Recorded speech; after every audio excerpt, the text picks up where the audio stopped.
Hey there, friends. How we doing today? So I wanted to introduce a different Play-Doh idea with you. Our Kool-Aid Play-Doh was so popular that I wanted to give you the recipe for salt dough.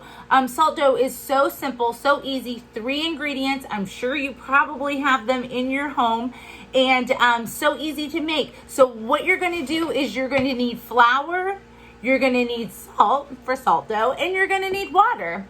That's it. That's all it takes. And the recipe is very simple. It's 2 parts flour, 1 part salt, 1 part water. So if you choose to make a big batch, you would use 2 cups of flour, 1 cup of salt, 1 cup of water. Same thing. I made a little small batch of just using tablespoons. So I did 2 tablespoons of flour, 1 tablespoon of salt, 1 tablespoon of water, and you get this nice squishy, very plain looking dough. So easy, but you can roll it out with your rollers. You can use cookie cutters. You can go out in your yard and get little leaves and make impressions. You can put your handprint or your thumbprint in it. And then what's great about salt dough, you're gonna feel the difference between this and the Kool-Aid Play-Doh because there's no oil in it and it's very dry. It will dry out and it will harden, and whatever you make becomes permanent. So it's fun. So you can sculpt little animals, and you can create like little pinch pots for spare change or for jewelry. You can write your name in it, and then you're gonna let it sit overnight. The thinner the project, the quicker it will dry out.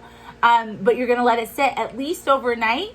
If you can flip it, make sure that you flip it a couple of times so that it gets a nice even dry out time on it. And there you go. And then what's really great, you can paint it. You can paint it with acrylic paints. If you want it to be something that's going to be outside, like a wind chime or decorations for your garden, put a varnish on it, and it should stay pretty cute. Little mushrooms for fairy gardens. Salt dough is so great for this. And let me move my kitty. Now, the other thing is, if you don't have paint, you're like, Miss Suzanne, I don't have any acrylic paint. If you do have food coloring, you can add food coloring in the process of when you're mixing it together. And then you have that colored dough. So if you have a bunch of different food colors, you can create small little things of colored dough, make your sculpture, let it dry that way. So simple. If you also are a little bit anxious and you're like, oh my gosh, I don't want to wait overnight for this to dry, stick it in your oven at a very low temperature.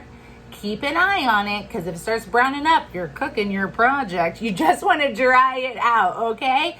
But salt dough is such an easy, quick whip up project that then you can create things that last for a long time. And great for little keepsakes and gifts. Also, a little tip, if you're making something to hang up, like an ornament, don't forget to use your skewer or use a little pintle and put the hole in before you let it dry out. Okie doke, so then you can string up your ornaments and have a good time with it. It might be kind of rainy this weekend, so it'd be a great time to create something with salt dough. And whatever you make, please let us know. Post your pictures, tag us in the pictures, let us know, send it back to us, email it to somebody, CRPG. So we're just so glad that you guys are still creating and being creative with us, and hopefully we'll get to see you soon at one of the rec centers. Thanks.